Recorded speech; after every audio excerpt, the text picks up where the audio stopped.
Meus amigos, eu gostaria de fazer alguns levantamentos com vocês hoje a respeito da hierarquia das normas de Hans Kelsen. Essa hierarquia é muito conhecida principalmente entre os alunos da área de direito aqui no Brasil. Eu considero que a maior parte das escolas de direito no Brasil ensinam sobre essa teoria, mais conhecida como pirâmide de Kelsen. Na verdade, essa pirâmide não foi construída pelo próprio autor, e sim desenvolvida pelos seus adeptos, os adeptos dessa teoria, que decidiram simplificar essa hierarquização dentro de uma pirâmide a fim de ensinar as pessoas de uma maneira mais lúdica de como deve se comportar uma legislação. E essa pirâmide, né, para vocês que estudam o direito, devem saber que lá no topo se encontra a Constituição Federal e no fundo, lá na base da pirâmide, tem lá as resoluções, instruções normativas, portarias vamos dizer, as normas infralegais que são baseadas de acordo com os costumes sociais. Bem, o que acontece? Hans Kelsen era um teórico muito profundo, né? Um pensador muito profundo mesmo, muito inteligente, isso é uma coisa inegável, mas que tinha uma teoria baseada na ciência positivista. E eu tenho várias críticas a fazer a respeito do positivismo, e eu creio que vocês vão concordar comigo nessa questão. O direito, muitas vezes, ele não segue uma coisa fluida, né? Ele tende a seguir uma neutralidade. E o positivismo, né, que é algo que já se tornou permanente no nosso país desde o início da República, ele trouxe muitos desastres, né? Tanto que a gente costuma ouvir por aí o seguinte: a República no Brasil nunca deu certo, a República nunca deu certo. E de fato a gente vê sempre um retrocesso, mas justamente por conta do tal do positivismo, que é baseado num modelo tecnocrático. O que significa isto, né? Vamos resolver tudo dentro, né, da técnica. Só que a técnica é uma técnica, né? Ela não é a inteligência em si. Quando você vai lá e cursa alguma coisa, eu vou fazer um curso de cabeleireiro, né? Ali, querendo ou não, você vai estar de acordo com aquilo que eles vão estar aplicando, você, né, sobre você, vamos dizer, os métodos de você, por exemplo, segurar uma tesoura, né, movimentar a cabeça ali do cliente, da pessoa com qual você vai estar cortando o cabelo. Eles vão te ensinar as técnicas, mas, né, todo o arcabouço que você precisa ter, às vezes, sei lá, um dom para conseguir enxergar, sei lá, outras maneiras de fazer para além das técnicas, eles não vão poder te dar, né? Porque isso tem que vir com você. Então é por isso que nós vemos uma diferenciação muito grande entre os profissionais dentro de uma determinada área, né? Tem cabeleireiros que são realmente bons porque eles têm um dom para aquilo dali, e tem outros que não são tão bons assim porque não vieram dotados de alguma coisa para poderem ali serem bons profissionais. Podem ser muito bons na técnica, mas quanto aos dons, infelizmente eles são vazios, né? O que eu estou querendo dizer aqui? Será que na política brasileira, aí, dentro da República, faltaram pessoas com dons? Não é isso, né? Mas quando você baseia num pensamento totalmente técnico, né? Tecnicista, tecnocrático, acaba que outras questões que estão dentro de um parâmetro muito mais fluido, né? De uma força muito mais, vamos dizer assim, mais invisível, são eliminadas, são deixadas de fora, como por exemplo a força cultural, que é algo invisível, né? Praticamente invisível, né? A gente nota, né, pelo comportamento das pessoas, pelos costumes delas, mas querendo ou não, é uma força invisível, né? É praticamente impossível você definir aí toda a cultura de um povo, né, dentro de um método. Não existe. Cultura é uma coisa muito mais fluida, né, muito mais maleável, porque ela vai se desenvolvendo ao longo dos anos, vai se construindo ao longo dos anos. Pois muito bem, esse foi inclusive um dos erros dos militares, né? Quando a gente teve aí o longo regime militar, mais de 20 anos de regime, né? E que tinha ali técnicos no poder. Os militares, eles sempre tiveram essa ideia de colocar técnicos no poder. E por conta disso, né, a força cultural vigente, que estava sendo produzida ali pelos comunistas, com muita força, muita ênfase, os militares eles não estavam entendendo. Então eles estavam combatendo os comunistas, né, a força militar armada opositora, eles estavam combatendo os comunistas na selva, né, no meio urbano, mas os comunistas intelectuais, né, de prestígio, porque eles estavam fazendo tudo com muita ênfase, né, em grandes quantidades, os militares não estavam entendendo, eles não estavam percebendo. Porque os comunistas sempre tiveram uma ideia de posteridade, então eles já estavam desenvolvendo seus trabalhos há muito tempo, há muito tempo. E quando chegou o regime militar, aquilo só serviu para fomentar ainda mais o trabalho dos comunistas. Eles se sentiram totalmente tranquilos ali, né, na hora de desenvolver uma força intelectual que pudesse imperar para ali depois de décadas, né? E foi o que aconteceu. E nós estamos vivendo, nós estamos aí vivenciando tudo aquilo que os comunistas conseguiram produzir ali justamente durante o período militar, até porque os militares sempre foram tecnocráticos. Um erro muito grande, né? Eu até fiz questão de anotar aqui cinco críticas em relação ao positivismo, mais precisamente sobre o de Kelsen, na área do direito, o direito positivista, que é o direito que está totalmente presente na nossa legislação, né? Então, o primeiro que eu tenho a dizer aqui é a crítica à neutralidade do direito, né? Eu sou totalmente contrário a essa ideia do direito, de que o direito positivista ele deve ser neutro e desprovido de valores morais. Claro que não. Ele não tem que ser desprovido de valores morais. Se vocês analisarem a pirâmide de Kelsen, a base da pirâmide, na base da pirâmide estão ali as normas que são construídas pela própria sociedade com o passar dos anos. E essas normas elas têm que ser muito mais presentes do que qualquer outra construção que vem de um teórico ou doutrinador do direito que seja. Porque é elas que têm que prevalecer, já que a maioria, a vontade da maioria popular, ela que tem que prevalecer. Não é isso? É o povão que manda. E isso a gente aprende na filosofia desde cedo. Desde lá do início a gente aprende que é a vontade da maioria do povo, expressa do povo, que tem que prevalecer. Por quê? As pessoas, quando têm proximidade de ideias, vem por conta das tradições, né? E essas tradições são cultivadas com o passar dos anos. E as tradições elas têm que ser respeitadas. No Brasil fala-se muito, por exemplo, que o Estado brasileiro ele é laico. Claro que ele é laico, mas ele não é ateu, né? Eles confundem muito esses conceitos, né? Que o Estado é laico, mas o Estado laico ele não é ateu. Ele tem que estar ali de acordo com as vontades da maioria expressa da população. E a gente sabe que o nosso país ele é um país cristão. Por quê? Né? Existem 3 pilares que seguram, que sustentam não apenas a nossa nação, mas todo o mundo ocidental, que é, né, a filosofia grega, o direito romano e a moral judaico-cristã. São 3 pilares. E claro, né, se um desses pilares vier a ruínas, né, os outros 2 também vão cair, né? Então é um pilar que sustenta o outro, né? Acontece que muitas vezes, por conta dessa neutralidade do direito, um desses pilares ele é destruído e acaba que muitas pessoas, principalmente nesses julgamentos que acompanhamos por aí pela televisão, muitas pessoas ficam totalmente indignadas com as decisões que são tomadas aí, né, por juízes, por aí vai. Vou dar um exemplo clássico aqui.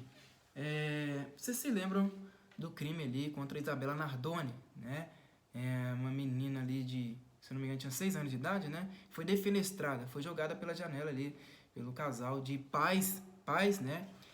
E ali eles tiveram direito, né? O casal teve o direito de receber um advogado, um direito de defesa.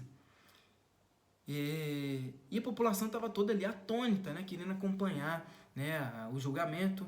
Inclusive, quando o advogado chegou lá no júri, todo mundo estava em cima dele, criticando o advogado. E criticando justamente, né? Porque dentro de alguns casos hediondos, como o da própria Isabella Nardoni, a população entende, compreende e defende que, né, certos pulhas, certos canalhas, fascínoras, não tem que ter direito de defesa, né? Só cabe uma única pena, né, pelo menos a menor delas, que é, né, pelo menos que é o que a população considera, que é o quê? A prisão perpétua. A ele só cabe a prisão perpétua e sem nenhuma chance de defesa. Porque o advogado ele vem para tentar diminuir a pena do pobre coitado, né? Mas querendo ou não, no final das contas, quem vira pobre coitado é a própria população, né? Que fica à mercê de um direito que só baseia em neutralidades e acaba eliminando aí os valores morais que são muito maiores do que qualquer decisão do direito. Porque até mesmo para você elaborar uma teoria e depois essa teoria vir ser aplicada na prática, né, você tem que se basear nos valores que são cultivados na sociedade e valores esses que são aí advindos da filosofia grega. Né? E acaba que o direito elimina muito dessa filosofia. É uma coisa muito séria. Né? Então, a primeira crítica que eu tenho é a neutralidade do direito. A segunda, a redução do direito a regras formais, que é mais ou menos a mesma ideia, né? Às vezes vamos dizer, o que eles chamam de politicamente correto, que existe dentro do direito, né? Esse amontoado de jargões, bonitos termos jurídicos, essas coisas totalmente pomposas, cheias de formalidades, acabam destruindo os valores cultivados por uma sociedade, né? Principalmente aí nos princípios éticos e morais, e acabam passando por cima deles. Né? Isso é uma redução que empobrece a área do direito, né? E acaba o tornando insensível diante das questões, né, que precisariam aí de justiça e moralidade. Vamos falar aqui da justiça brasileira. Será que a maior parte das pessoas estão a favor das decisões aí da justiça que o nosso Brasil, o nosso país cultiva? Que, entre aspas, aplica? Será que a maior parte das pessoas estão aí a favor? Será que as pessoas, né, realmente acham que o Brasil é um país justo? É claro que não, né? E justamente porque o nosso direito é baseado nessa ciência totalmente positivista. E é por isso que é muito comum, quando eu vou conversar com um menino da área do direito, né, um estudante da área do direito, ou então uma pessoa já formada, que sempre traz a pirâmide de Kelsen e a Constituição como se fossem bíblias, né? Não, que isso aqui é uma coisa irrefutável, você está querendo contestar algo que foi muito estudado por grandes pensadores e tudo mais, mas acontece que é uma teoria. E uma teoria, ela está totalmente suscetível a passar por transformações, porque é uma teoria. A ciência se desenvolve, a ciência não morre, ela se desenvolve com o passar do tempo, né? É claro que a gente não tem que eliminar a importância dos antigos intelectuais, mas a tendência, pelo menos a tendência é esta, né? A tendência é que as ciências elas sejam desenvolvidas com o passar do tempo. E sempre a gente encontra um erro. O positivismo é um deles, né? Desumanização da legislação é mais ou menos a mesma coisa, né? O positivismo jurídico, ao enfatizar estritamente a positividade das leis, contribui para a desumanização da legislação, que a torna o quê? Uma técnica, uma burocracia, né? E sem contar as implicações éticas das suas decisões. Por exemplo, se você vai lá, pega o caso lá do Paulo Pavese, né? Do Paulinho. Você pega lá e garante a liberdade para os médicos que foram responsáveis pelo assassinato do menino. Qual que é a implicação disso? Né? A implicação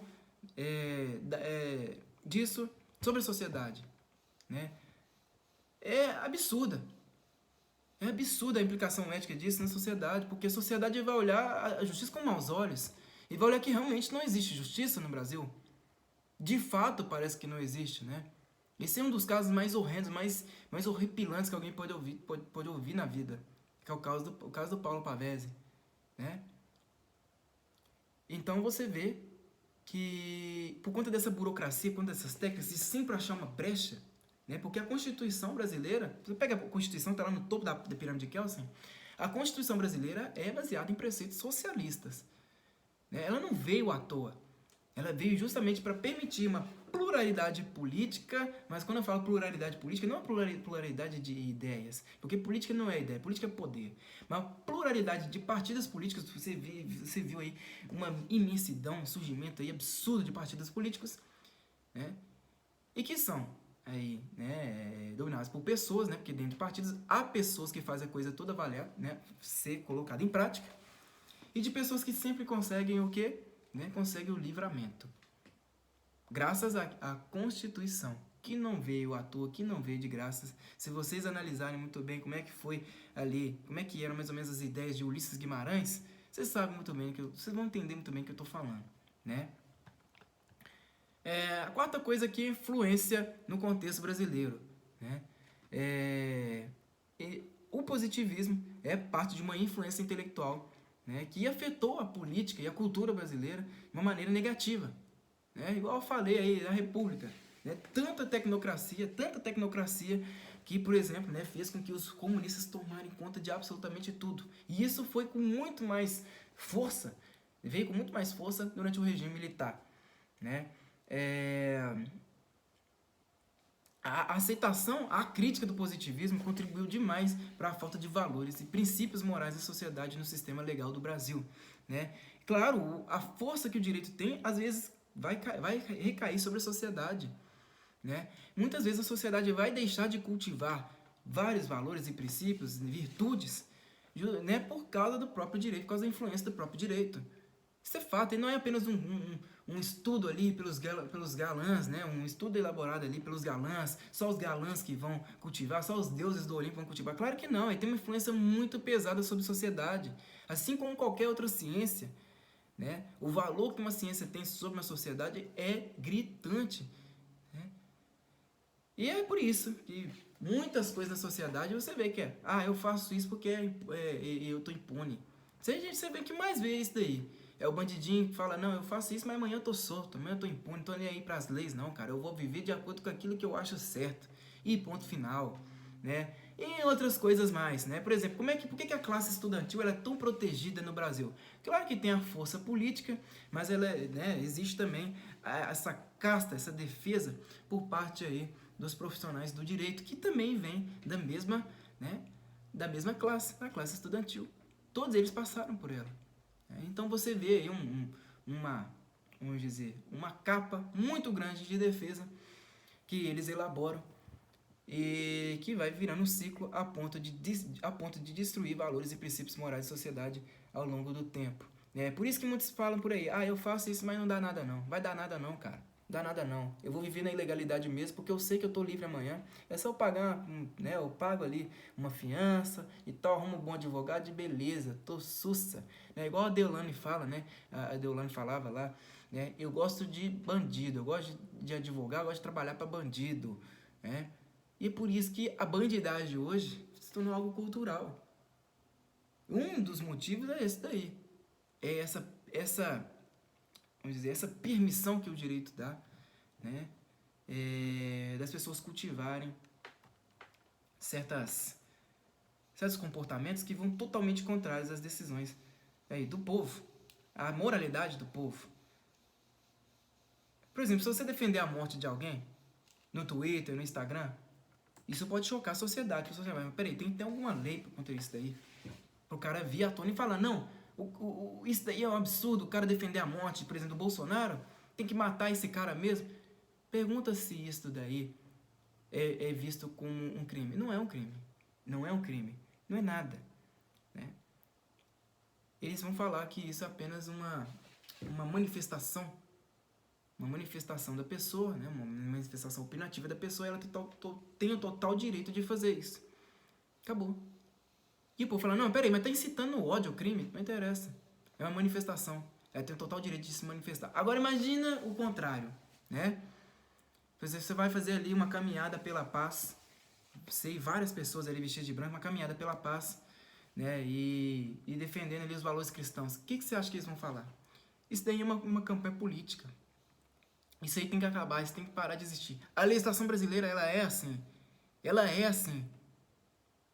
Quando teve lá quando tiveram aquelas manifestações lá em São Paulo, na Avenida Paulista, onde um monte de mulher e de cara esquerdista estava enfiando um crucifixo no próprio toba, o que o STF disse? Essa é apenas uma manifestação popular. Isso aí não tem nada a ver, não. Né?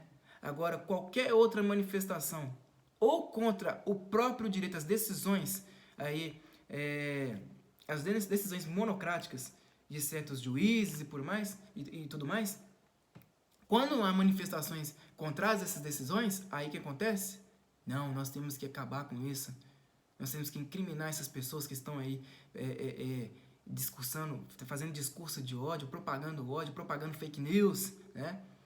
Então você vê que o direito, além de viver uma falta de senso de proporções absoluta dentro do Brasil, pelo menos dentro do Brasil, né, vai totalmente contra os princípios e os valores morais que a população cultiva. E é uma coisa assim, qualquer um pode fazer esse teste, não precisa ser o mais sábio, não. Faça um teste. Pergunta aí se a maior parte da população brasileira é a favor da justiça que está aí, a justiça vigente. Pergunta.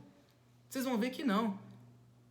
Ou as pessoas vão dizer que é uma justiça duvidosa, ou vão ser extremamente contrárias a essa justiça aí. De duas, uma. Ou vão ter dúvida quanto à justiça, ou vão ser totalmente contrárias. Né? Acho que todo mundo no Brasil tem um exemplo de impunidade para dar. Todo mundo. Fala assim, não, isso aqui foi algo, né, assim, escabroso, e a justiça simplesmente se fechou para isso. E graças ao positivismo. Outra coisa, defesa de uma filosofia moral e política. Existe, pessoal, uma necessidade absurda de uma filosofia moral e política sólida, né, para o direito e para a política. Né? Não é qualquer um que pode estar ali.